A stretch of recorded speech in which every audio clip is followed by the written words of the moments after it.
Nanti konco Hindu mana? Ini dong ada yang di depan sini.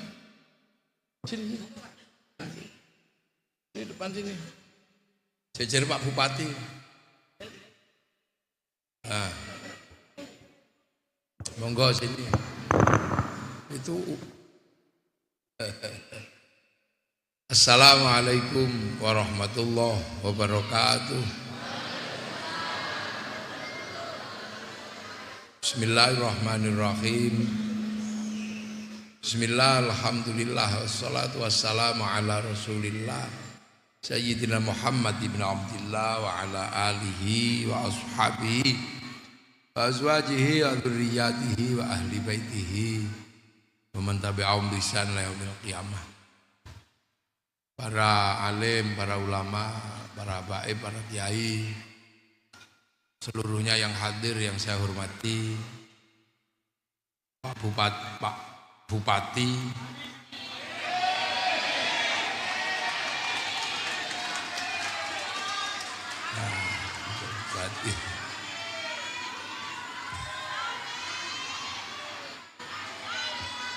iya Pak, yang daftar besok kita doakan semoga hasil maksud. Kasmiti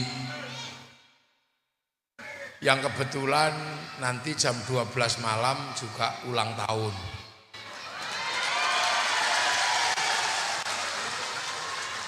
Kita doakan semoga menjadi umur yang barokah.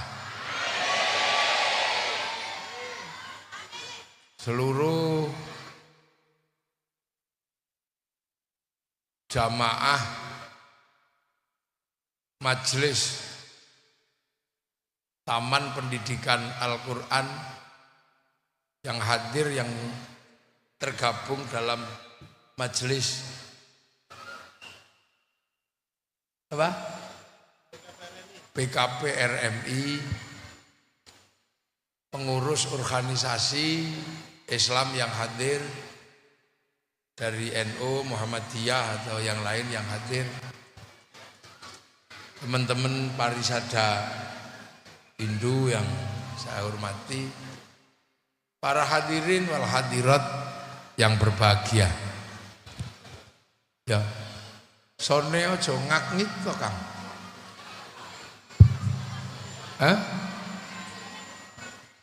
Kurang gede. Ya. Lah ya. Kayak arep mangan es krim. Jadi saya neruskan tadi yang dibaca oleh Ananda Lukman, ya, Ananda Lukman. Ya ayuhan nas, hei manusia. Nah, sampean ini kan, hei manusia. Jadi yang disebut di situ, yang dipanggil adalah manusia. Nggak ada di situ sapi, nggak ada, atau payau, nggak ada, buaya juga nggak ada di situ. Ya ayuhan nas, hei manusia. Inna khalaqnakum min dzakari wa unsa. Aku bikin kalian laki-laki dan perempuan. Nah, ini perempuan, yang itu laki-laki. Wa ja'alnakum syu'uban wa qabaila. Kemudian aku bikin kalian berbangsa-bangsa, bersuku-suku. Untuk apa? Lita'arofu, agar saling pengertian. Agar saling pengertian, agar berbaur. Tapi di antara manusia, di antara perempuan, di antara suku dan bangsa, yang paling kualitatif, yang paling bagus disebut di situ, inna akramakum indallahi atqakum. Yang paling utama dan paling mulia adalah yang paling takwa. Nah, itu kuncinya di situ.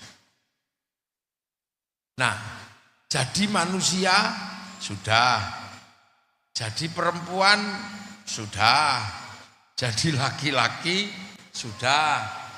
Jadi suku sudah, ya kan? Ada suku Jawa, ada suku Bugis, ada suku Dayak, ada suku Bali, sudah. Jadi bangsa sudah, bangsa Indonesia.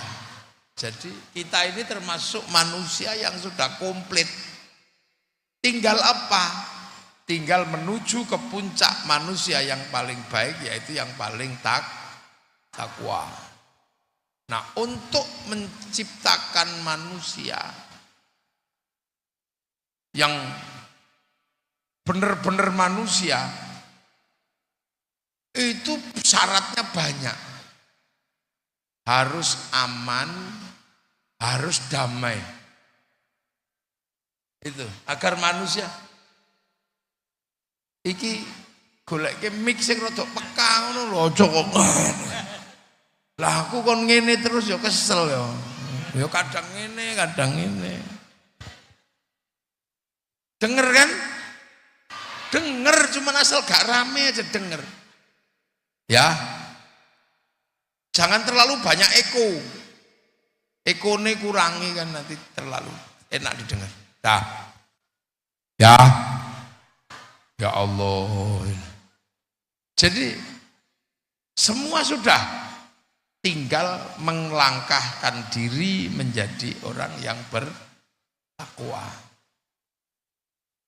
Nah, ini butuh syarat yang banyak.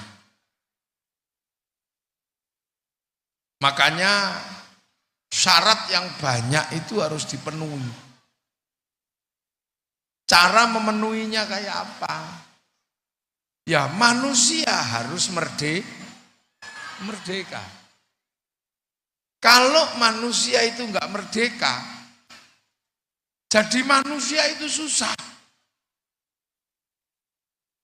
Coba kalau enggak merdeka, jadi manusia saja susah. Keamanan tidak ada, hak milik enggak ada, terluka ya enggak ada yang jamin, terbunuh enggak ada yang jamin.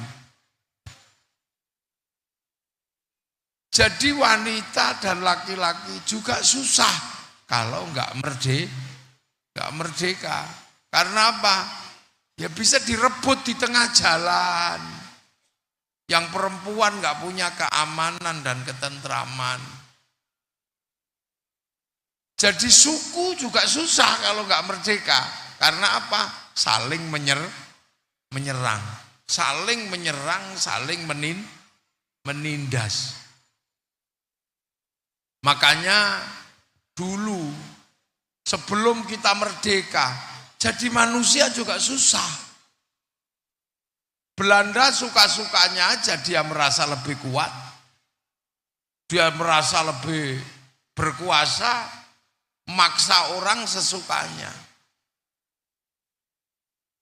Jadi perempuan juga susah. Jadi suku susah. Makanya kemudian semua orang berjuang melawan Belanda. Untuk apa? Mendapatkan kemerdekaan. Akhirnya lahirlah orang-orang yang berjuang. Dari mulai Sabang sampai Merauke. Nah, orang-orang ini merelakan nyawanya. Merelakan hidupnya untuk dikorbankan demi kemerdekaan orang lain. Makanya orang-orang ini disebut pahlawan. Pahlawan banyak sekali, ada Cut Nyakdin, ada Tengku Umar, Cik Ditiro, Imam Bonjol. Di Jawa ada beberapa pahlawan, ada Sultan Agung, ada Pangeran Diponegoro. Di Sulawesi ada Sultan Hasanuddin. Di Bali ada Gusti Ngurah Rai, Ketujlantik. Di Ambon ada Patimura. Di Kalimantan ada Pangeran Antasari. Udah banyak pahlawan. Itu semua demi apa? Demi kebebasan manusia, sehingga kita menikmati betul jadi manusia hari ini. ngaji enak, ya. Bawa barang ke pasar enak, nggak ada yang ngerampas. Punya istri pergi ke pasar pulang masih utuh. Punya suami pergi ke hutan pulang masih utuh. Itu karena apa? Karena merdeka. Makanya kita menggambarkan kemerdekaan itu susah. Karena kita nggak ngalami. Sehingga terkadang kita merasa bahwa merdeka itu ya biasa aja. Karena merdeka itu yang tersisa di kita itu tinggal karnaval. Jadi tinggal karnaval menghias diri dengan seolah-olah kita pernah perang. Ada yang menusukkan bambu runcing di perutnya tapi pakai tali. Terus pakai betadin. Terus pakai usus kambing. Tapi dulu itu beneran. Mati beneran. Jadi dulu nggak kok mati-matinan, nggak kayak karnaval terus pulang hidup lagi. Mati beneran kalau dulu. Ada yang dirantai terus jalan-jalan mikul rel kereta api. Tapi rel kereta api yang dipikul dari gabus. Terus bajunya disobek-sobek. Kalau dulu beneran. Nah itu beneran, makanya sekarang misalnya kita lihat merah putih. Orang sekarang lihat merah putih itu harganya murah, paling 50.000. Tapi dulu untuk punya merah putih itu yang mati ratusan ribu. Hari Pahlawan 10 November di Surabaya, itu karena menegakkan merah putih. Jadi merah putih yang kita lihat sekarang harganya 50.000, dulu untuk menegakkan itu mati. Mati di Surabaya itu, begitu merah putih disobek birunya, tinggal merah putih. Belanda mengultimatum, siapa yang tidak menyerahkan orang yang merobek bendera, maka Surabaya akan kita bakar, akan kita bumi hanguskan. Itu bukan omong kosong, benar-benar ditembaki dari atas. Mungkin sampean bisa bayangkan kayak Filistin itu. Ditembaki sesukanya oleh Israel. Mati ya mati beneran. Sampai Kiai Hasyim Asy'ari bikin resolusi jihad. Agar orang-orang melakukan perang. Yang mati gak terhitung jumlahnya demi merah putih. Sekarang kita nggak ngerasakan itu karena merah putih sudah nggak minta nyawa. Merah putih cuman minta angkat tangan hormat bendera, cuman gini tok. Makanya kadang saya sedih ada sekolahan nggak mau upacara bendera. Orang disuruh hormat bendera nggak mau. Dia nggak tahu bahwa untuk menegakkan merah putih dulu butuhnya nyawa. Sekarang cuman angkat tangan. Kadang sampai saya itu curiga. Jangan-jangan orang yang sekarang protes suruh ngangkat tangan alasan bid'ah, alasan musyrik. Jangan-jangan zaman perang merebut kemerdekaan, ini orang-orang kakek buyutnya itu mata-matanya Belanda, jangan-jangan.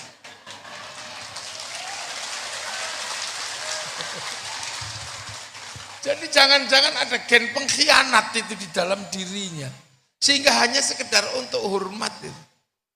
Kami orang Jawa, dulu untuk punya merah putih nggak dikibarkan depan rumah, tapi ditaruh di dalam rumah. Kalau Belanda curiga, tiangnya kita kasih tebu. Belanda curiga, tiang rumah kita kasih padi. Belanda masih curiga, tiang rumah kita kasih pisang. Belanda masih curiga, tiang rumah kita kasih kelapa. Masih curiga, kita bawa tumpeng sama ingkung makan. Kata Belanda, ini orang Jawa mau makan aja ribet. Tapi Belanda nggak tahu, begitu tumpeng habis, makan habis, padi mengering, tebu mengering, pisang rontok, kelapa mengering, yang tersisa tinggal merah putih di dada kami anak Indonesia. Itu cara perlawanan, hanya sekedar pengen merah putih. Sekarang udah nggak minta nyawa, merah putih itu aja cerewetnya luar biasa. Loh, makanya merah putih itu milik seluruh bangsa Indonesia. Maka nggak boleh merah putih itu kalah sama bendera sepak bola, nggak boleh. Kalau bendera NU miliknya orang NU, bendera Muhammadiyah miliknya orang Muhammadiyah, bendera Coca-Cola miliknya orang Coca-Cola. Tapi merah putih milik seluruh bangsa Indonesia yang dari Sabang sampai Merauke perang demi menegakkan merah putih. Jadi dan kita nggak ngalami, makanya kadang saya itu mikir, kira-kira orang kayak kita ini ya, kalau hidup di zaman perang kemerdekaan, ini termasuk yang perang apa yang lari kira-kira? Loh, kita ini jangan-jangan di zaman kemerdekaan, kita ini termasuk yang lari. Karena apa? Ngukurnya sederhana. Zaman perang, Jenderal Sudirman itu paru-parunya satu. Sampai nggak bayangkan sakitnya orang paru-paru satu. Paru-paru luka itu demam tinggi. Ini paru-paru satu berangkat perang. Demi apa? Demi NKRI. Berangkat perang. Nah kita ini nggak imbang sama Jenderal Sudirman. Wong kita ini BPJS belum turun, itu ributnya udah Masya Allah. Jadi kadang kita ini raja-raja Nusantara begitu ikut NKRI, tanahnya diberikan pada negara. Sekarang kita kegusur 1 meter, itu ributnya sampai Mahkamah Agung. Jadi kayaknya kita ini untung Allah tahu lah. Orang kayak kita dengan mental kayak gini, udah deh model begini, dilahirkan setelah kemerdekaan aja, biar nggak ribet.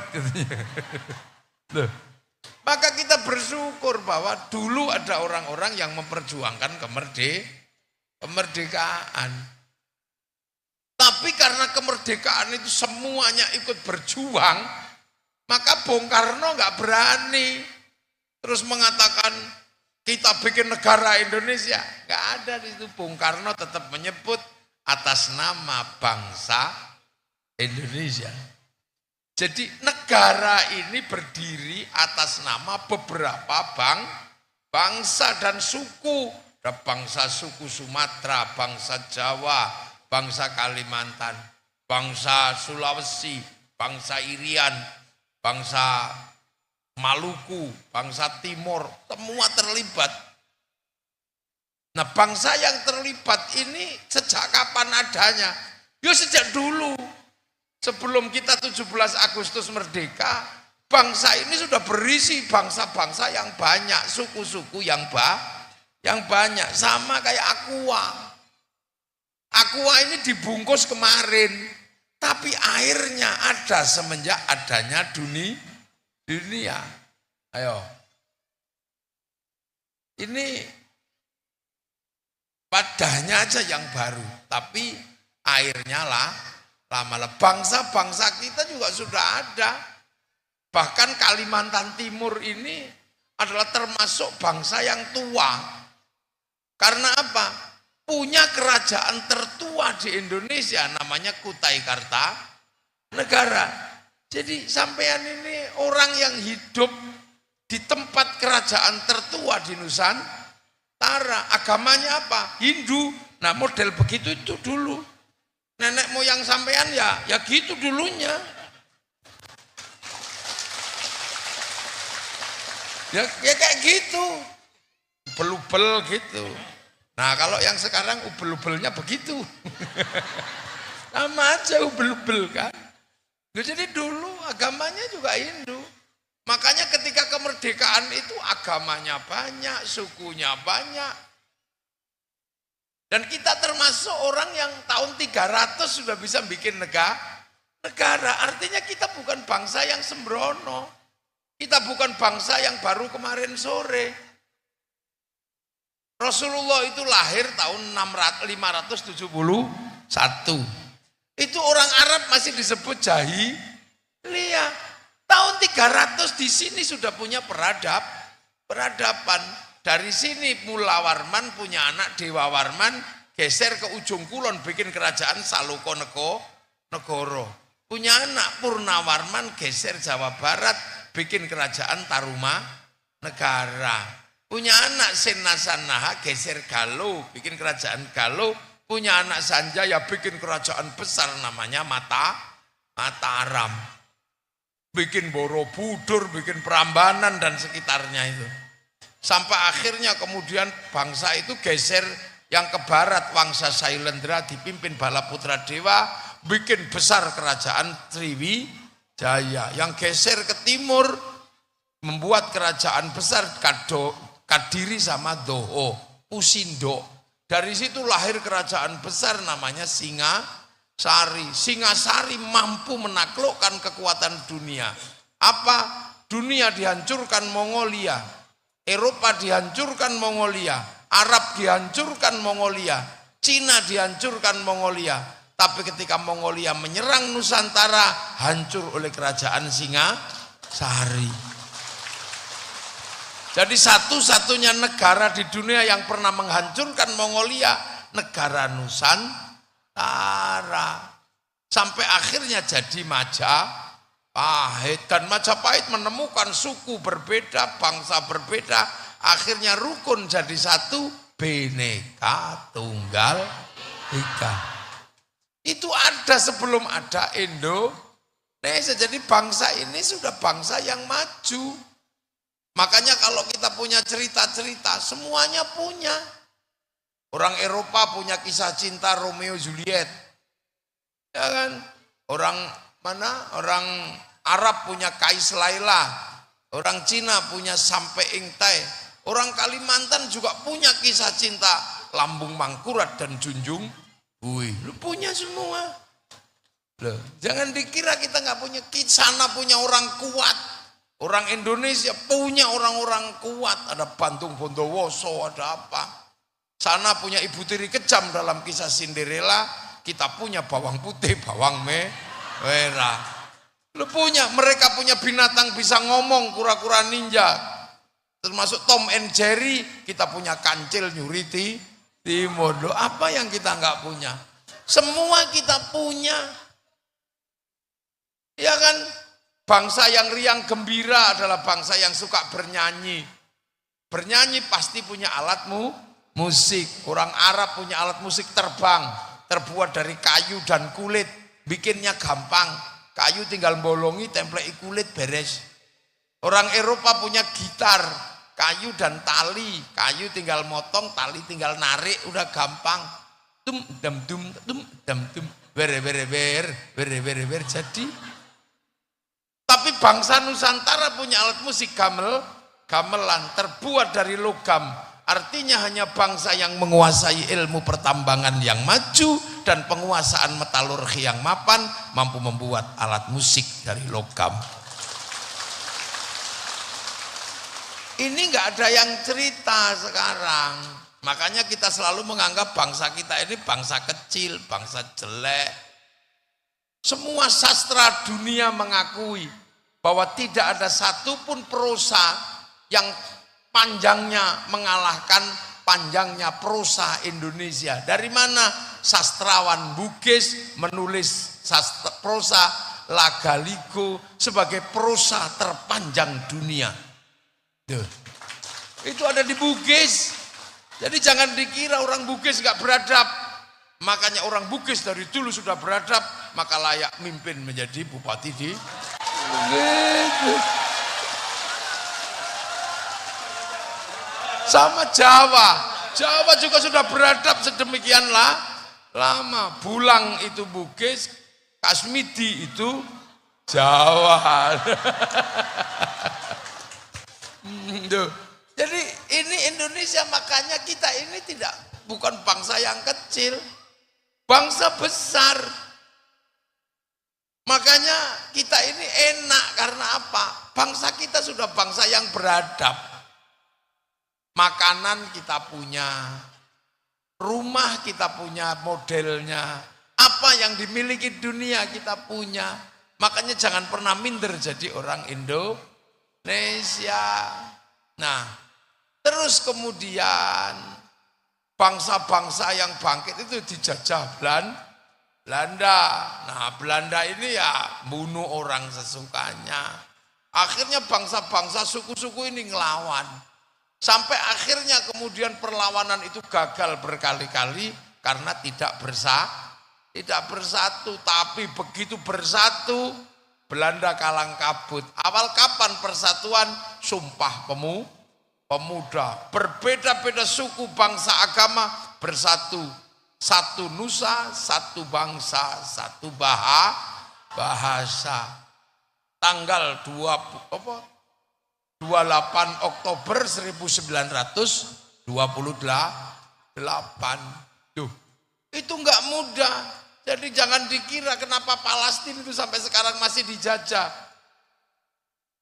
Karena pasukan kemerdekaannya tidak rukun. Coba dia pasukan kemerdekaannya rukun, sudah beres. Jadi semua orang punya masalahnya masing-masing. Lah, kenapa? Karena beberapa hal di beberapa negara belum beres. Indonesia sudah beres semua. Ya ayuhan nas, hei manusia. Ya, hei manusia. Di beberapa negara di Afrika belum beres manusia itu. Yang kulit putih merasa masih lebih baik dari kulit hitam. Di Amerika beberapa distrik masih menganggap kulit hitam itu bukan manusia. Seperti dulu Belanda datang ke Indonesia, menganggap orang Indonesia bukan manusia. Karena dianggap Indonesia ini turunan monyet. Karena monyet tertua ada di Indonesia namanya Pithecanthropus, makanya Belanda menyebut orang Jawa kowe, karena kowe itu anak monyet. Duh. Ini belum beres, di beberapa negara belum beres. Inna khalaqnakum min dzakari wa unsa, aku bikin kalian berbangsa-bangsa, bersuku aku bikin kalian laki-laki dan perempuan. Di beberapa negara belum beres urusan laki-laki dan perempuan. Di beberapa negara di Timur Tengah, perempuan itu kelas sekian. Jalan keluar nggak boleh, matanya kelihatan nggak boleh, sekolah nggak boleh, dapat pendidikan nggak boleh, masih belum selesai, makanya bangsanya ruwet. Karena apa? Tidak ada madrasatul ula, tidak ada madrasah pertama di dalam rumah tangga. Di sini laki perempuan sudah beres, perempuan sekolah, laki-laki sekolah, perempuan jadi dokter, laki-laki jadi dokter, perempuan jadi presiden, laki-laki jadi presiden. Betapa enaknya orang Indonesia, sudah beres, makanya enak. Waja'alnakum syu'uban wa qabaila, aku bikin kalian berbangsa-bangsa, bersuku-suku. Orang sini sudah beres, mau suku apa, mau bangsa apa, beres hidup bareng bersama. Di beberapa negara belum beres, masih menganggap suku kami yang terbaik, bangsa kami terbaik, nasab kami terbaik. Itu karena apa? Belum selesai, urung rampung, makanya orang-orang seperti itu ruwet saja terus. Nah, kita udah beres. Nah, ini kenapa? Karena bangsa kita sudah berjalan sedemikian lama menggunakan konsep Bhinneka Tunggal Ika. Sehingga ketika Islam datang ke sini, Islam datang, itu ketemu bangsa yang sudah maju, tinggal enak. Jadi masyarakat Madinah yang pernah digambarkan Rasulullah, berbeda suku, beda bangsa, beda agama, disatukan oleh Rasulullah, itu bisa langsung dicontoh oleh orang-orang sini ketika membawa Islam, bahwa kalian boleh hidup berbeda agama. Kalau beda agama, lakum dinukum waliyadin. Kalau berbeda suku bangsa, kalian waja'alnakum syu'uban wa qabaila. Kalau berbeda kelakuan, lana a'maluna walakum a'malukum. Makanya ketika Islam datang ke sini, konsep yang diterapkan adalah konsepnya Rasulullah. Apa konsep Rasulullah untuk mengatur hidup bersama seperti ini? Konsep kullukum ra'in wa kullukum mas'ulun an ra'iyatih. Kalian semua adalah para pemimpin yang harus hidup saling bertanggung jawab antara yang mimpin dan yang dipimpin. Dalam bahasa Rasulullah, orang yang hidup bersama berbeda tapi saling tanggung jawab disebut ra'iyah. Makanya karena Rasulullah menyebut ra'iyah, orang Indonesia mempraktekkan dalam bingkai hidup ra'iyah yang akhirnya kita kenal dengan istilah rakyat. Jadi rakyat itu adalah ilmunya Rasulullah untuk menyatukan orang yang berbeda suku, bangsa dan agama hidup bersama saling bertanggung jawab. Makanya orang Indonesia disebut rakyat. Satu-satunya negara dengan bangsa muslim terbesar dunia yang sanggup mengambil kalimat ra'iyah untuk menata warga bangsanya hanya muslim Indonesia. Jadi jangan dikira Indonesia itu rakyat itu bahasanya PKI, bukan. Jadi kita ini bukan people. Kalau orang Eropa menyebut people itu vox populi, vox dei, suara mayoritas, suara Tuhan.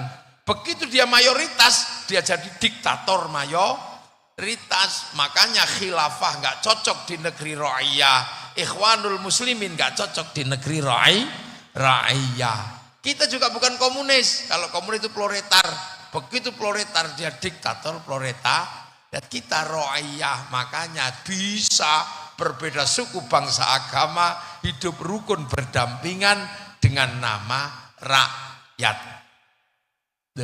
Satu-satunya negara. Makanya tidak ada hidup dengan Hindu ya bisa, dengan Nasrani bisa.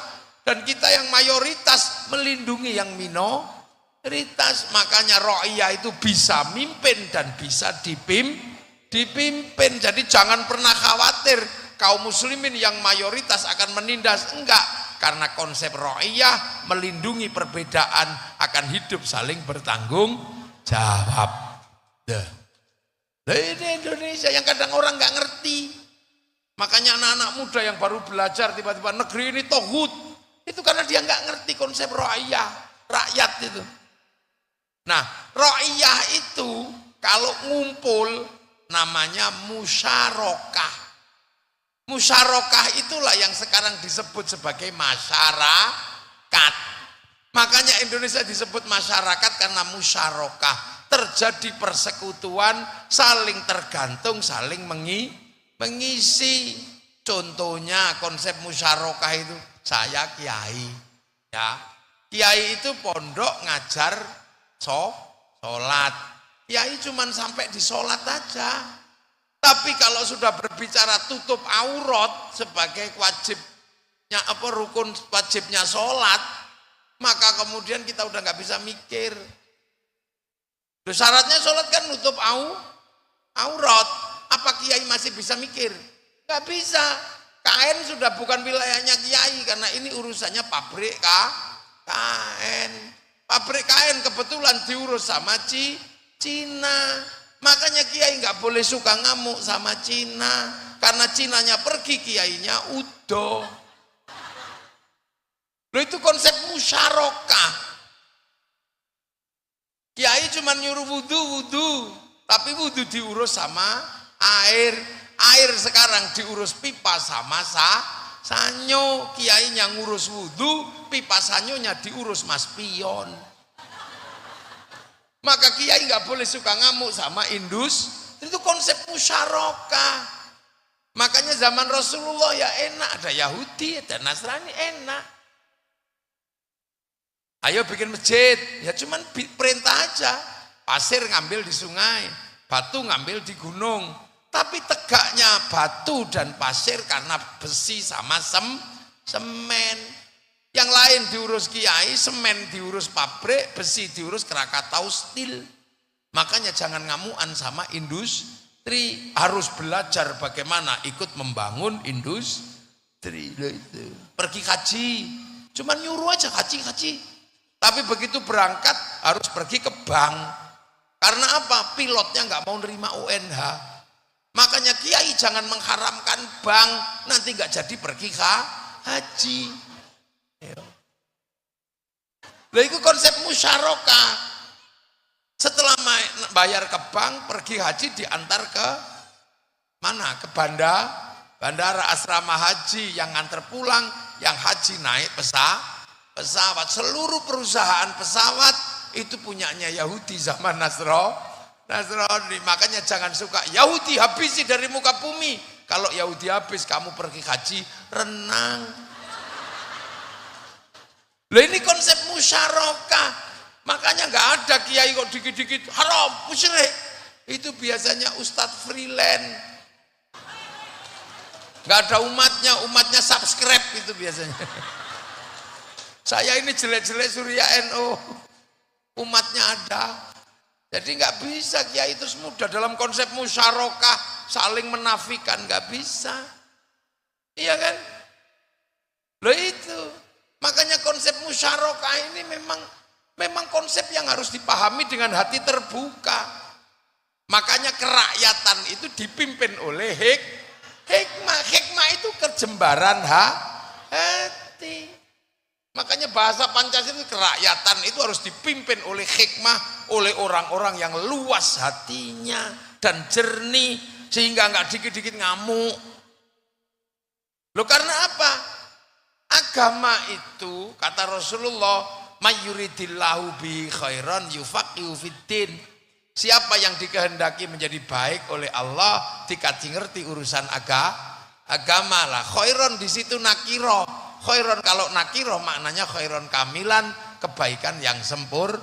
Nah lah baik sempurna itu bukan milik manusia, itu milik Allah. Makanya kalau ada manusia baik pasti nggak sempurna. Nah pasti baik bersama yang lain. Contoh pengajian ini baik apa enggak? Baik enggak? Terus yang paling baik siapa? Ya kiainya. Loh kalau pengajian ini baik, yang paling baik siapa? Ya kiainya. Ini makanya minumannya banyak. Makannya banyak. Iya. Tadi yang baik sebenarnya yang baca Quran, tapi sebentar aja turun lagi kan. Nah, ini kiainya baik. Jadi harus diakui bahwa inilah orang baik ini. Siapa nggak usah emosi. Tapi saya nggak boleh ngaku paling baik sebab saya kelihatan baik di sini diundang sama Pak Kasmiti. Loh, iya saya karena diundang di sini tuh. Kalau saya nggak diundang, saya nggak kelihatan baik. Lah kalau gitu baik saya apa baik yang undang? Ya nggak bisa. Saya nggak datang ya jelek pengajiannya kan. Loh itu baru. Itu baik. Baik itu baru dua udah ribut. Apalagi kalau yang ini ikut-ikutan, yang baik ya kami kiai. Lah kok kamu yang baik? Ya karena kami mau datang. Kalau kami nggak ada yang datang ini bukan pengajian. Lah apa? Cek sound. Nggak bisa baik itu berdiri sendiri. Kata tukang sound yang baik ya saya kiai. Lah kenapa? Kalau soundnya tak matiin bubar. Jadi nggak ada baik itu berdiri sendiri nggak bisa karena khairon di situ nakirah. Rasulullah yang dawuh. Loh makanya orang baik itu nggak bisa berdiri sendiri. Sampai datang ke sini pede karena cantik. Yang bikin bedaknya siapa? Orang Prancis. Kalau dikasihkan bedak Sangatta bubar. Beras ditumbuk blondreng kabeh bisa. Loh, sejak kapan baik itu berdiri sendiri? Nggak bisa. Makanya orang hidup aja kalau makan doanya Allahumma barik lana. Kenapa bukan barikli? Kenapa barik lana? Kenapa mutakalim ma'al ghair? Bukan mutakalim wahda. Karena makan itu urusannya banyak orang. Yang masak siapa, yang nanem siapa, yang bikin bumbu siapa, macam-macam. Bumbu jadi enak karena dikasih garam. Yang bikin garam orang pesisir. Sampean tahu waktu bikin garam itu nggak kencing ditambah garam. Ya nggak tahu. Atau jangan-jangan gitu. Lah makanya kalau orang Jawa bilang itu uyah, yang itu uyuh. Karena kadang bikin uyah karo nguyuh. Lah itu makanya makan itu doanya Allahumma barik lana. Loh makanya orang harus kuat hidup dalam konsep musyarakah atau masyarakat karena hanya hikmah yang mampu melihat perbedaan dengan hati tenang dan jernih. Loh. Makanya jarang kiai-kiai sepuh atau kiai haram musyrik ngono jarang. Itu biasanya anak-anak muda yang baru latihan pidato. Iyalah baru latihan pidato. Rokok haram. Baru latihan pidato. Lah kalau rokok haram hati-hati. 475 triliun cukai rokok masuk negara lewat APBN. Kalau rokoknya haram, cukainya haram, masuk APBN, APBN-nya haram. Untuk bangun jalan-jalannya haram. Berarti orang yang mengharamkan rokok dosa lewat jalannya pemerintah. Ayo. Loh, ini bukan membela rokok, saya enggak. Saya ini laki-laki yang tidak merokok. Lah, ayo. Kenapa saya enggak ngerokok? Bukan karena problem apa-apa. Istri saya cerewet. Cuman itu aja. Loh ya, saya kalau ditanya, Gus kok sudah enggak ngerokok kenapa? Bojoku pidato. Yaudah gitu.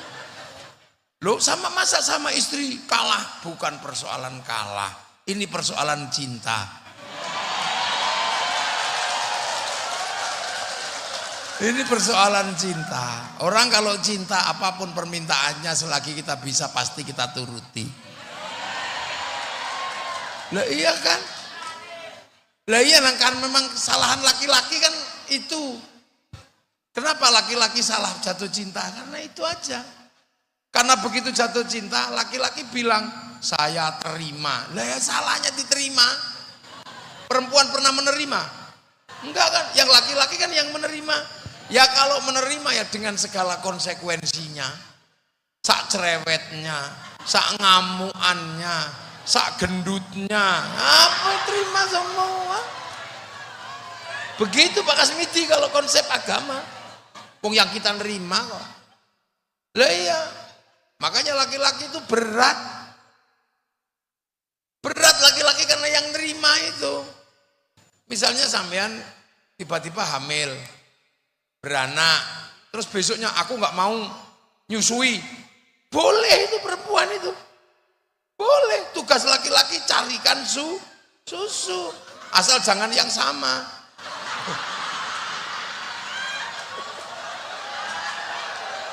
Loh, itu aja yang membuat perempuan harus hati-hati. Karena kalau ya udah aku nggak mau nyusui, lah tak carikan susu yang mirip. Iya, tak mereknya aja beda tapi kualitasnya sama, nggak apa-apa loh. Makanya perempuan itu enak hidupnya. Bayangin, tiba-tiba perempuan aku nggak mau nyuci, boleh. Laki-laki harus memberikan mesin cuci. Pulang dari pasar, Mas, aku kok pulang dari pasar keringetku, bedakku luntur, aku minta Avanza, harus dikasih. Loh, ini saya ngomong ilmu fikih ini, jangan dikira ini. Makanya uang perempuan itu ya uang perempuan, uang laki-laki uang perempuan. Dosa perempuan. Loh. Dosa laki-laki, dosa perempuan juga dosa laki. Makanya laki-laki jangan suka ngajari perempuan berdosa. Karena dosanya laki-laki itu pasti bersama perempuan. Loh, laki-laki itu kalau berdosa pasti bersama perempuan. Jarang laki-laki berdosa sama laki-laki, jarang. Mana ada? Coba tanya yang di sini sampai situ. Ada nggak yang pernah berdosa bersama laki-laki? Nggak ada kayaknya. Jadi makanya jangan suka bilang laki-laki buaya, jangan suka gitu. Karena lubang buayanya perempuan.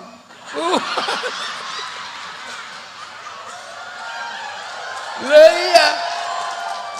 Makanya hati-hati perempuan kalau ngomong. Kecuali yang ya itu baru berdosa sesama laki. Hati-hati ya. Lah itu makanya laki-laki itu berat, Bu. Karena yang menerima malam-malam tidur keringetan panas gitu. Perempuannya bilang, Mas belikan AC. Ya tugas laki-laki carikan AC. Makanya laki-laki itu harus dibikin Allah lebih kuat. Untuk apa? Hidupnya untuk menyenangkan wanita. Cuman itu aja. Karena yang pernah berjanji saya terima nikahnya. Salahmu mbok terima. Ya dengan segala resikonya. Makanya Allah tidak pernah menyalahkan perempuan dalam urusan itu. Perempuan enak, cium tangan suaminya dapat hajar aswad, gak perlu ke sana. Kalau laki-laki harus ke sana. Loh, ini kadang harus ngomong saya, karena kayak gini sering disembunyikan. Karena kiainya laki-laki, karena ustadznya laki-laki, maka banyak disembunyikan. Padahal sebenarnya kayak begitu. Ya itulah makanya di Indonesia ini beres urusan laki-laki perempuan. Ada yang perempuan mau kerja, ada yang apa. Enak, maka perempuan Indonesia itu pahalanya besar. Karena apa? Menopang laki top perempuan Indonesia. Loh itu. Makanya kita ini punya tugas besar. Tugas besarnya itu apa sih? Tugas besar karena dulu kakek-kakek kita ini setelah membangun konsep musyarakah ini membangun satu konsep kehidupan yang dulu ditata oleh para wali. Makanya daerah kita disebut wilayah, al-wali, al-wilayah. Nah, wilayah itulah yang akhirnya jadi NKRI, Negara Kesatuan Republik Indonesia. Maka secara syar'i NKRI adalah sah menjadi negara Indonesia. Maka jadi polisi sah secara syar'i, jadi bupati sah, jadi guru sah, jadi presiden sah. Makanya kalau ada yang ngomong orang-orang yang ulama yang dekat dengan kekuasaan, ulama ini orang nggak ngerti story, nggak ngerti sejarah pembentukan bangsa. Karena untuk menjaga manusia dalam Al-Quran, laqad khalaqnal insana fi ahsani taqwim, manusia dibikin terbaik. Tsumma radadnahu asfala safilin illal ladzina amanu wa amilus sholihat. Dikasih iman, yang jaga dua ini apa? Wahadzal baladil amin. Watin demi buah tin, simbol Nabi Nuh. Wazaitun simbol Nabi Isa, Nabi Ibrahim. Waturi sinin simbol Nabi Musa. Simbolnya Nabi Muhammad itu apa? Wahadzal baladil amin. Dan demi keamanan bangsa dan negara. Makanya manusia akan rusak, agama akan rusak kalau tidak ada keamanan bangsa dan negara. Lah keamanan bangsa dan negara tugasnya siapa? Bupati, TNI, Polri, DPR, macam-macam. Loh, kiai tugasnya apa? Jaga amanu wa amilus sholihat, termasuk guru-guru ini.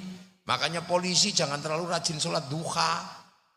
Biar itu diurus kiai. Waktu duha polisi di mana? Ya di perempatan biar nggak tabrakan itu. Bupati ya jangan terlalu rajin sholat duha kayak kiai. Bupati jam 7 masuk kantor, menandatangani kebutuhan kiai, jalan bagus, masjid bagus, WC bagus, sarana prasarana bagus. Itu tugas bupati. Jangan bupati malah di dalam masjid aja. Ya keliru sampean. Itu tugasnya kiai. Sudah, jadi enggak begitu. Tugasnya membentuk konsep wahadzal baladil amin, menata administrasi, menata undang-undang. Lah itu tugasnya penjenengan. Makanya besok jadi bupati jangan malah kemudian mari sholat duha. Itu bukan tugasmu, itu tugasnya kiai. Setelah duha kiai berdoa, ya Allah moga-moga Pak Bupati sehat. Cuman gitu. Rezekinya banyak. Lah itu tugasnya kiai. Tugasnya pedande kayak gitu, tugasnya begitu. Jadi jangan terlalu rajin sampean. Lah iya kan, tapi tanda tangannya itu jadi berapa masjid? Tanda tangannya jadi berapa jalan? Tanda tangannya jadi berapa TPQ? Jadi berapa TPA? Jadi berapa madrasah? Tanda tangan sampean. Iya, kalau ditinggal duha aja nggak ada yang tanda tangan. Akhirnya ditandatangani karo demit. Lah ya kan, makanya NKRI ini menjamin baladil amin. Makanya konsep bersama itu disatukan dalam sila. Tuhan tetap nomor satu, ketuhanan yang maha esa. Ini untuk apa? Menjaga manusia, karena pusat dunia itu manusia, ya kan? Ada bikin kursi ya karena bokongnya manusia, ada bikin sedotan karena mulutnya manusia, ada yang ngurus nya sampai bikin pabrik pempes ya gara-gara nya manusia. Jadi dunia ini putarannya di manusia semua. Wong khalaqalakum ma fil ardi jami'ah. Bikin sound karena kupingnya manusia, bikin mobil karena kakinya manusia. Mana ada dunia ini yang bukan untuk manusia? Ayo coba. Makanya kalau orang mau ngurus manusia pasti hidupnya enak. Ada yang ngurus gudale tok itu. Itu punya pabrik odol sama sikat. Ngurus utangnya manusia, punya bank. Sampean kalau ada orang utang malah pergi, makanya nggak punya bank. Ada yang ngurus manusia nggak bisa punya pabrik dul kola. Lah iya kan, ada manusia pengen bikin anak tapi nggak mau jadi, bikin kondom. Manusia sama. Loh, mana ada dunia ini yang urusannya bukan manusia? Ayo, saya pengen lihat. Bikin bangunan gini karena manusia nggak mau kehujanan. Bikin syuting karena manusia pengen kelihatan memorinya. Ayo. Kayak gini ngaji nih, bunga ini fungsinya apa coba? Nggak ada gunanya kan? Tapi kenapa ada di situ? Karena manusia suka keindahan. Mana ada? Penjenengan jadi bupati itu mau ngurus apa kalau nggak ngurus manusia? Yang nyoblos juga manusia. Itu makanya jangan lupa iya, itu makanya urusan di bawah Tuhan itu manusia. Jadi Indonesia tidak pernah meletakkan Tuhan di bawah manusia. Zaman Kapitayan, zaman Hindu, tanya itu Hindu. Kasta tertinggi adalah Brahmana. Tuhan tetap nomor satu. Jadi belum pernah bangsa ini meletakkan Tuhan menjadi nomor dua. Oh tepuk sing banter. Jadi nggak pernah. Bangsa Arab pernah meletakkan patung di bawah Tuhan. Ayo. Bangsa Mesir malah pernah manusia mengaku Tuhan. Bangsa ini belum pernah merendahkan Tuhan sejengkal pun di bawah manusia. Makanya kemanusiaan itu harus dijaga yang utama. Cara agar manusia itu bisa tetap survive dan baik, harus ada persatuan. Makanya harus ada persaling persatu, kelompok ini bersatu. Itu. Nah agar persatuan terjaga, harus ada kesetaraan. Tidak ada penindasan. Kalau ada penindasan pasti orang nggak mau bersatu. Enakan kamu, enak di elu nggak enak di gua. Enak, tapi kalau manusia setara, maka kemudian persatuan bisa ada. Makanya kerakyatan ditaruh di nomor 4. Kerakyatan yang dipimpin oleh hikmat, kebijaksanaan dalam permusyawaratan perwakilan. Itu bahasa Al-Quran murni di situ ada. Nah untuk apa? Terciptanya keadilan sosial bagi seluruh rakyat Indonesia. Makanya NKRI dengan landasan Pancasila bisa menjamin perbedaan. Arab satu bangsa pecah puluhan negara, Afrika satu bangsa pecah puluhan negara, Cina satu bangsa pecah puluhan negara, tapi kita puluhan bangsa, suku dan agama mampu bersatu dalam satu negara kesatuan, Republik Indonesia.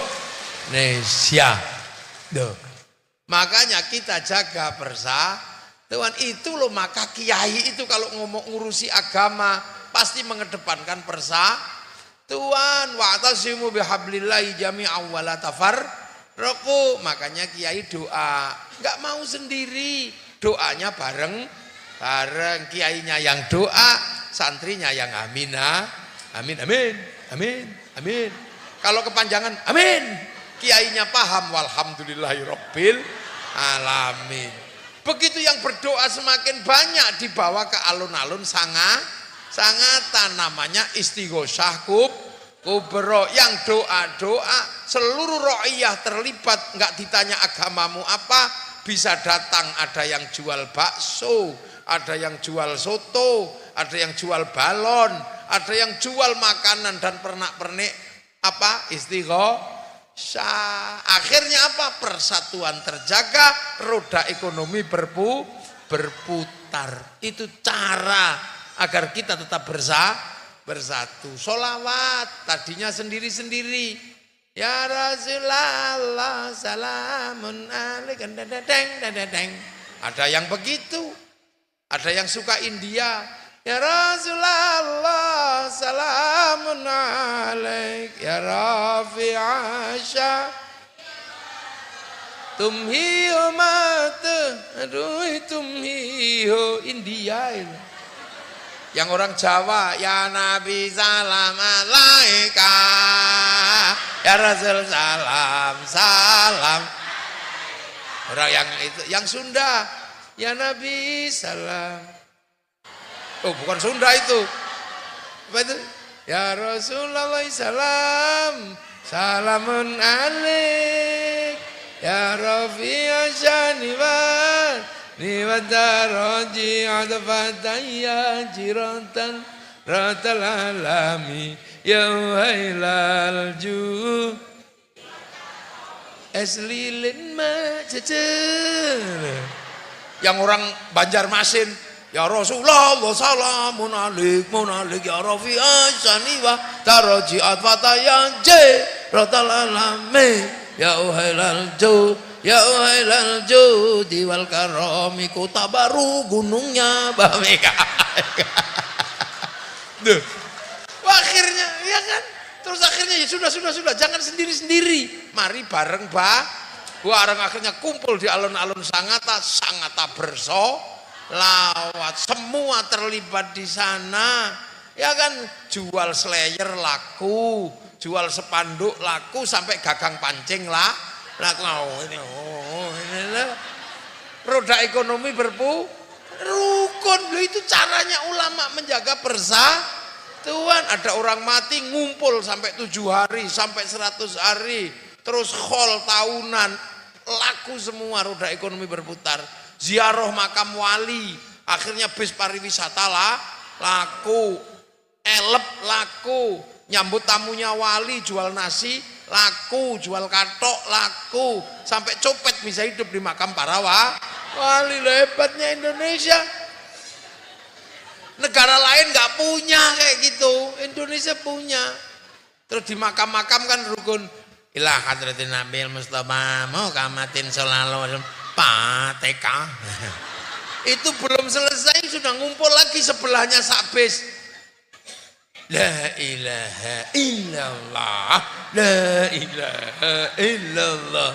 Belum selesai sebelahnya beda lagi. Sallallahu ala Muhammad, sallallahu. Enggak ada yang ribut. Rukun enggak gantian Mas, enggak, biasa aja. Akhirnya orang Banjar ziarah ke Jawa, orang Jawa ziarah ke Banjar, orang Banjar ziarah ke Kalimantan Timur, tempat-tempat ziarah menghasilkan kerinduan. Setiap tanah di mana gurunya disemayamkan, di situ ada kerinduan. Dan kerinduan kepada tanah di mana gurunya disemayamkan, itu bibit cinta pada tanah air. Suruh ngebom Banjarmasin, nggak berani ada makamnya Syekh Arsad. Suruh ngebom Kutai, nggak berani ada makam Sepinggan, nggak ada berani. Suruh ngebom Jawa, nggak berani ada makam Sunan Ampel. Makanya seluruh teroris yang suka ngebom tumbuh dari orang yang nggak pernah ziarah kubur. Ayo dulu, ayo dulu. Pak Kasmidi, ini konsep sosiologi agama. Ini namanya social engineeringnya begitu. Lah, terus kiai-kiai ini kan menangan kan karena ketuhanan yang maha. Agama menangan. Makanya kiai akhirnya itu menangan, di mana-mana menangan. Makanya kiai dibagi dua. Ada kiai sakti sama kiai kurang sakti. Kalau kayak saya ini kiai kurang sakti. Makanya dibiarin aja karena bisa diinterupsi. Udah sudah malam libur, berhenti. Karena kurang sakti. Kiai paling sakti itu siapa? Kiai kalau sudah khutbah Jumat, itu nggak ada orang berani. Nggak ada interupsi Pak Khotib, nggak berani itu, bawa kuru orangnya. Ittaqullah, mau protes ya nggak berani itu. Makanya biar orang-orang yang khutbah yang menangan ini nggak ngelantur, suruh baca teks, suruh pegang tongkat. Akhirnya kalau baca teks ya santun, ittaqullah, lepas teksnya disebul kipas angin bubar. Makanya orang nonton ittaqullah. Iya kan, makanya orang kalau baca teks santun, sama kalau pegang mau pegang tongkat mau gini-gini tongkatnya jatuh. Akhirnya ittaqullah. Begitu tongkatnya nggak ada, saudara Jokowi, ya begitu. Makanya kalau lihat yang goclok-goclok itu pasti masjidnya nggak ada tongkatnya itu biasanya. Ada nih, nggak ada ini. Ini strategi budaya agar bangsa Indonesia tetap bersatu. Makanya kita ini paling enak. Kita sudah mengikuti konsep ro'iyah, musyarakah, musyawarah. Luar biasa loh kita ini sebagai sebuah bangsa. Kok tiba-tiba ada yang mengatakan negeri ini togut, kon mrene tak tapuk lambene. Tuh. Nah itu makanya kita ini sudah bangsa yang ini tinggal kita mengisi kemerdekaan. Ini kita mau isi apa? Cara mengisinya apa? Nah ini yang kadang kita lupa. Cara mengisinya cuma satu. Karena bangsa dan negara itu tiangnya ada. Tiangnya apa? Perempuan. Al-mar'atu imadul bilad. Idza salukhal bilad wa idza fasadal bilad. Baik buruknya negara bangsa tergantung perempuan, karena semua laki-laki yang di sini ini, yang calon bupati sekalipun, itu awalnya dari pantat perempuan. Ayo. Sebelum mencium bau yang lain, yang pertama kali dicium oleh laki-laki pantat perempuan. Makanya kaget begitu bau, nangis. Wah!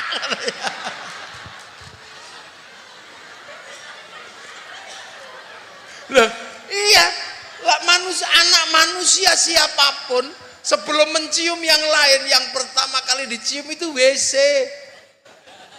ibunya. Iya, makanya kaget, nangis itu. Loh, makanya dunia ini tumbuh kembang kayak apapun tergantung kualitas perempuan. Kalau perempuan tidak berkualitas, nggak mungkin menumbuhkan anak berkualitas. Kalau anak tidak berkualitas, akhirnya negara tidak akan punya kader yang berkualitas. Karena di sini madrasatul ula. Makanya Al-Quran tegas, nisaukum harsul lakum, perempuanmu adalah sawahmu untuk nanem. Makanya ya biasa, orang laki-laki nanem ya cepat, bentar gitu aja wong nanem. Ya nggak lama-lama, paling 10 menit udah wong nanem. Tapi sawah yang menumbuhkan butuh waktu lama. Menanam sehari, tumbuhnya padi selama 3 bulan. Menanam cuma berapa menit, menumbuhkannya 9 bulan. Nah, iya makanya jadi sawah. Loh, makanya laki-laki kalau pengen tumbuhannya bagus, urus sawahnya dengan benar. Jangan sampai nggak kau urus ini. Sawah nggak boleh terlalu banyak rumput. Nggak boleh terlalu banyak sampah. Makanya kalau sawah-sawah kita, perempuan-perempuan kita sudah mulai banyak jerawat, bersihkan dengan skincare. Lah itu tugas laki-laki, bener. Ini balik lagi ke situ. Perempuan di sawah kita, ke ladang kita kalau bagus, kita di sawah juga tenang, enak. Makanya kalau minta gelang, kasih gelang. Jangan sampai perempuan kok ruset gitu, dasternya bolong-bolong. Dandani yang bagus, sawahnya tenang, pede, ke pasar juga pede karena tenang. Bila perlu kalau beli makanan dudingnya, karena gelangnya banyak sama cincinnya 10. Berapa itu Bu harganya? Akhirnya yang jual gak mau kalah, akhirnya 5.000. Karena giginya emas ternyata yang jual. Nah itu, makanya itu perempuan harus diurus bener. Bibitnya diurus, nanemnya diurus. Kalau mau nanem mandi dulu, biar tanamannya nggak anti air. Lah yang ngantuk-ngantuk bikin, ya anaknya bodoh. Diajari habis kapur sekilo nggak nyantol blas itu ya. Mandi semangat, ngaji kitab Qurratul Uyun sebelum bikin. Loh ada kitabnya. Lah ya tanya, meskipun agama Islam, agama Hindu pasti sama, bahwa perempuan adalah awal kehidupan bumi. Lah ada, jangan dikira menangan dia daripada kita. Makanya orang nanam harus kuat. Sawah ditanami apa aja kuat. Makanya obat kuat itu untuk laki kan nanam harus kuat. Gak ada obat kuat untuk perempuan, ngapain mau ditanami kok pakai kekuatan? Yang nanam ini yang harus kuat pakai jamu. Loh ya bener kan? Nah ini ditanami. Yang kedua, kalau ditanami tidak boleh kurang air, harus basah dan selalu ada pupuknya. Kalau nggak ada air, nggak ada pupuknya, tumbuhannya kering. Itu nggak boleh, makanya perempuan nggak boleh kering, harus banyak pupuknya. Maka perempuan harus selalu pegang uang, itu penting. Dan itu tugas laki-laki ngasih uang. Jangan sampai perempuan itu pengen bakso aja kering melet-melet. Wanake yo ngileran. Loh, itu penting makanya. Loh, laki-laki itu kan bos. Perempuan itu admin. Makanya laki-laki itu kalau bos itu ya tinggal minta. Minta. Yang ngeluarin uang perempuan, tapi bos harus ngasih uang kepada admin gitu dong. Lah itu rumus kok. Yang ketiga, perempuan itu sawah. Sawah itu kalau ditanami nggak boleh dibakar. Kalau dibakar tanamannya mati. Maka perempuan tidak boleh dibikin panas hati, nggak boleh. Perempuan harus selalu dibikin tenang. Gombal-gombal dikit nggak apa-apa, yang penting tenang. Udahlah bu besok ada uang. Kapan lagi? Besok ada. Kok besok terus toh Pak? Iya kan masih ada hari esok. Wah, nggak apa-apa, yang penting tenang. Saya ini punya pengalaman, walaupun gombal, yang penting istri saya tenang. Hampir pernah itu, istri saya ngamuk itu. Itu mobil sudah mau kebalik itu. Gara-gara tak suruh dandan yang cantik ya. Jangan sampai nanti pernikahan santri kalah cantik sama santri. Dandan istri saya itu habis subuh sampai jam 6. Habis sholat sampai jam 6, jam 7 tak ajak berangkat. Akhirnya berangkatlah, kita pergi ke perkawinan santri. Lah di perempatan itu ada sinar matahari ngenai mobil. Di dalam mobil ada perempuan cantiknya luar biasa. Rambutnya merah, kacamatanya diubun-ubun itu. Lah ini mulut laki-laki kan keperucut. Saya punya santri yang nyopir, tak tepuk, pin, cantik pin. Saya lupa kalau bawa istri di belakang. Itu langsung dicubit dari belakang saya di sini. Tak gitu, sampai sekarang masih kerasa ini. Saking sakitnya. Lah gitu ya. Sambil marah itu tarik ini baju ini, lepas kancingnya itu. Iya, dong, kiai itu singo, tapi istrinya juga singo, ngawur ae. Wah, tawarik dasar mata laki-laki. Enak aja aku yang dandan dari pagi nggak dipuji, itu perempuan sudah tersembunyi, masih dipuji. Kamu mau ngomong apa? Iya ya. Cuman dia mau gimana, kita nggak bisa ngapa-ngapain kan? Iya. Gitu yo. Lihat itu. Iya. Lihat tadi, lihat. Apa rambutnya? Merah. Kacamatanya di mana? Di ubun-ubun. Ya sudah, kita nggak bisa ngomong apa-apa. Tapi dia semakin meninggi. Aku ada aja begitu, apalagi kalau aku nggak ada. Akhirnya saya tarik napas, laki-lakinya keluar. Iya, aku memang tadi melihat perempuan yang cantik dan tersembunyi. Setersembunyi itu masih kelihatan. Ya, karena aku laki-laki. Dan aku tidak akan pernah minta maaf untuk urusan ini. Saya nggak akan pernah minta maaf untuk urusan ini. Dicubit itu tambah keras sambil nangis itu, mulai berderai air mata. Saya nggak teka, tapi laki-laki nggak boleh kalah kalau udah seperti itu. Ya, Aku laki-laki. Melihat perempuan yang cantik dan tersembunyi itu adalah aku. Dan aku gak akan minta maaf untuk urusan ini. Karena kalau aku gak bisa lihat perempuan yang cantik dan tersembunyi, mana mungkin aku dulu menemukanmu. Wadah, ya Allah. Langsung kendor itu. Aisyah. Jadi saya itu kejepit bener-bener loh. Mobil baru itu AC-nya hangat karena gara-gara itu. Lo kan gitu. Ya gombal tapi kan reda. Maka laki-laki itu yang penting bisa meredakan. Awal jadi pengantin saya itu ya. Habis malam pertama, malam kedua gitu. Terus mau ngaji, peci saya itu hilang. Mungkin karena semangatnya tak buang gitu aja kan saking semangatnya. Mau ngaji, peci itu hilang. Iya, di sini tuh ada santri saya yang ngerti itu. Namanya Fathul, gak tahu di mana tadi itu, Bari itu. Itu tahu persis istri saya itu galaknya ya Allah. Makanya saya ini berani sebenarnya. Tapi yang di rumah itu lebih berani.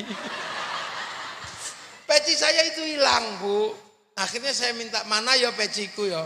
Sebagai istri masih baru, semangat nyarikan peci kan. Temulah dia tempat peci. Oh mungkin itu, saya mate itu. Pasti masalah. Karena isi peci itu bukan peci, tapi surat cinta dari perempuan sebelum dia.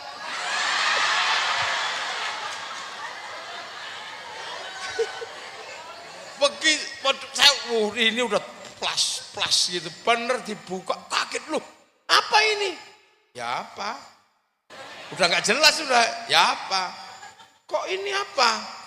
Apa dia nggak pernah tahu. Kemudian dibuka satu-satu, kalimat pertama. Ternyata aku bukan yang pertama. Wah ini mau ngomong apa gitu akhirnya. Akhirnya saya bilang, ya memang kamu bukan yang pertama. Tapi kenapa sebanyak ini? Karena aku laki-laki yang layak dicintai wanita. Saya itu nggak boleh terus gitu, nggak, jangan, laki-laki itu harus tegas. Ya. Ternyata banyak sebelum aku. Ya. Mungkin sebegitu juga kau. Enggak, aku cuman pertama. Oh ya, terima kasih. Tapi aku memang banyak dicintai wanita. Makanya sebelum kita menikah, ibarat kata kau dan aku seperti padang kurusetra. Perang berebut memperebutkan cintaku dan cintamu.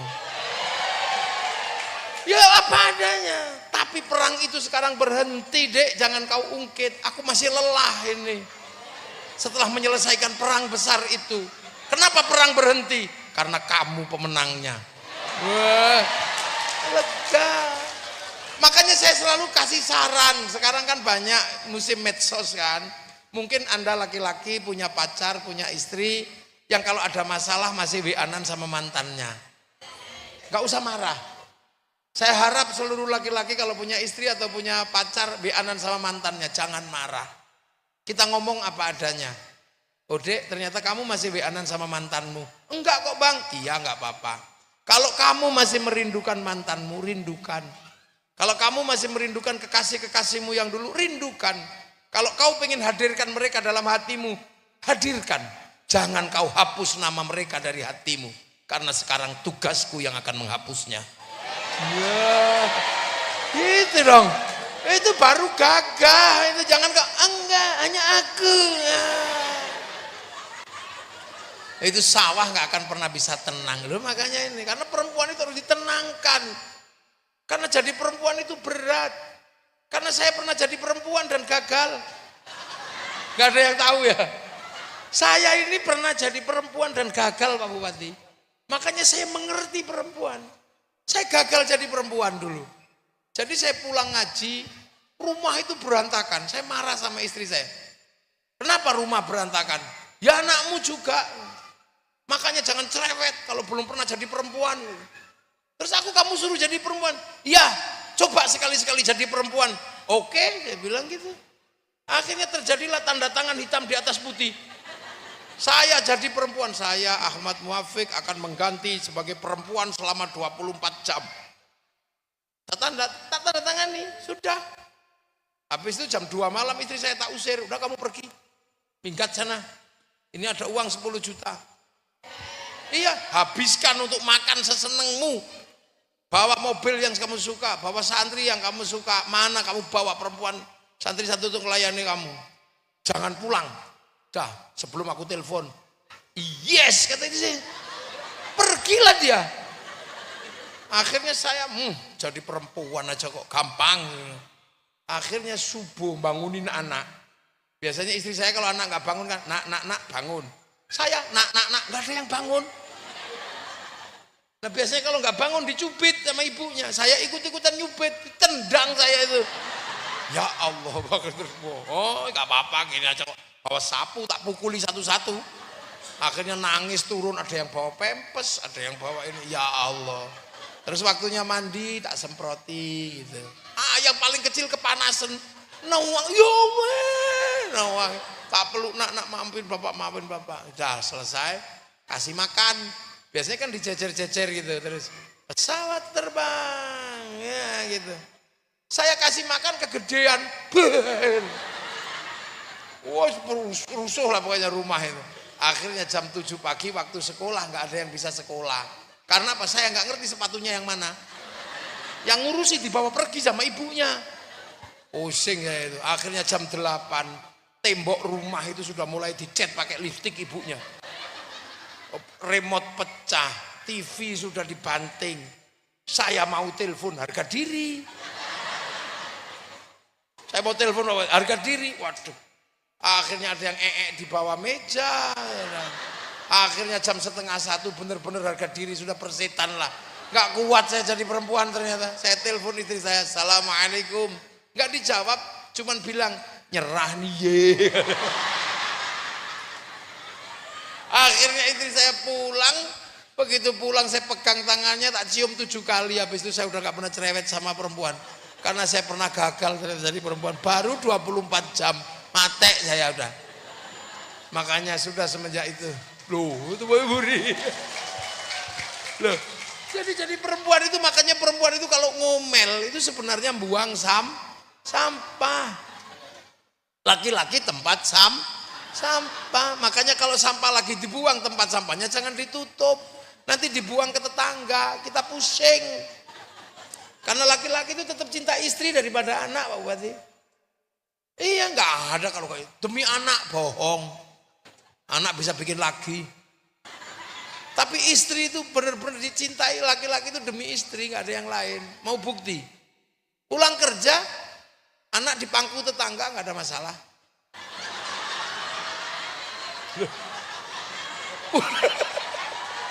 Jajal pulang kantor, anak dimandiin tetangga, terima kasih. Anak di pangku tetangga, makasih. Diajak ke Indomaret, terima kasih. Giliran pulang kerja coba kalau istrinya yang di pangku tetangga. Wah, loh itu bukti laki-laki lebih cinta istri daripada anak. Loh makanya itu penting untuk kita pahami. Makanya perempuan itu harus dibikin bahagia. Karena apa? Dia madrasatul ulama, madrasah pertama yang mencetak laki-laki atau manusia, bangsa manusia ini menjadi baik. Kuncinya di perempuan. Tugasnya laki-laki apa? Menyenangkan perempuan. Cuman itu Pak Bupati. Ya cuman itu. Makanya besok ketika jadi bupati, ketika ada yang hamil, jamin sistem keuangannya ketika ada perempuan hamil, gizinya dijaga, jangan sampai anaknya stunting. Maka alokasi anggaran harus ada untuk perempuan hamil. Wajib itu, harus ada. Iya, bikin aja. Kalau misalnya enggak, itu bukan atas nama bupati, bikin aja BPR, Bank Perkreditan Rakyat yang khusus melayani ibu hamil. Enggak pinjaman tanpa bunga. Setuju betul? Tapi dicek dulu hamil beneran apa enggak lagi. Atau punya anak kecil, harus ada kabupaten punya program dan anggaran khusus untuk menjamin kesejahteraan ibu. Jangan sampai udah suaminya pergi entah kemana, pulang-pulang duitnya habis untuk ngeslot. Nggak ada yang jamin, makanya Kabupaten Kutai Timur harus punya lembaga keuangan yang khusus untuk menjamin ibu tanpa bunga. Artinya saya doakan panjenengan kaya bisa membangun sistem keuangan tanpa bunga untuk menjamin ibu-ibu tiang negara. Iya, dan saya yakin Ibu Kasmidi nggak akan cemburu. Enggak lah, Ibu Kasmidi kan baik. Cintanya hanya untuk Pak Kasmidi. Dan Pak Kasmidi cintanya untuk ibu. Loh gitu. Tapi lembaga harus ada. Tanpa bunga untuk menjamin kesejahteraan ibu dan anak. Bila perlu bikin rumah sakit untuk kesejahteraan ibu dan anak. BKIA dulu, Balai Kesehatan Ibu dan Anak. Yang nggak punya susu jamin susunya, yang nggak bisa membayar persalinan dijamin oleh kabupaten. Nggak akan ada ruginya. Karena apa?